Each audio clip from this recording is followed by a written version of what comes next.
Eastern Conference Finals. That time it was the right hamstring. It's the left hamstring this time around. And guys, considering his age, he's 33, he'll be 34 in May, and the fact that he's in the first year of this ginormous contract with Houston that goes into the 40s in terms of millions of dollars on the back end of that deal. How much of a concern is it for you, and should it be for the Rockets, that he's dealing with these soft tissue issues? I think it's a major concern for the Rockets because you gave Chris Paul a lot of money, first year on the deal. He's an older player who's had soft tissue injuries before, and you have to worry because as you get older, Smitty, we both know, these you don't get healthier. You know, these things start to happen more and more and more, and the Rockets have to be worried about their investment at this point and how it's going to look going forward. This is the first year of the deal. What's going to happen in year 2 and year 3?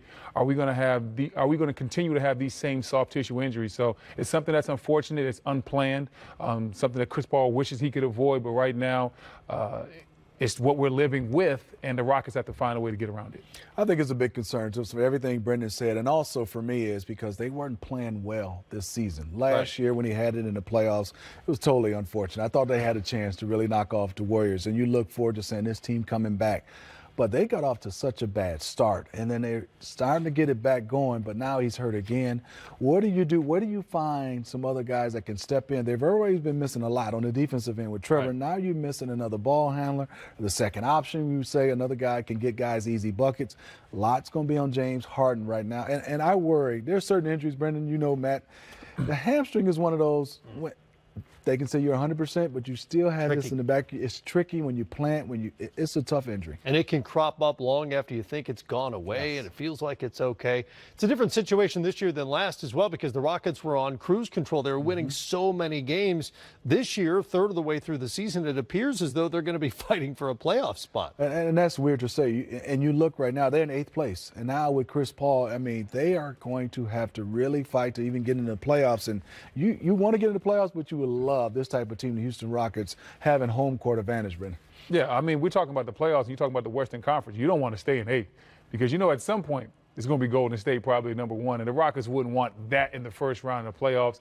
The good thing is the West is so jumbled. If you win a couple games in a row, you can go from 8th to 4th really quick. So that's what they have to hang their hat on, is that they have been playing better of late. This Chris Paul injury is a setback, but if they can rally the troops and stay in the same spot or move up a little bit or have a couple of stretches where they win 3, 4, 5 games in a row, they can solidify their spot and continue to move up. And I think, Brendan, what you said also, if you lose 2 or 3 games, then you can jump to like 14. Yeah, you can. Well, now you can't get to 14. Isn't that where Phoenix is?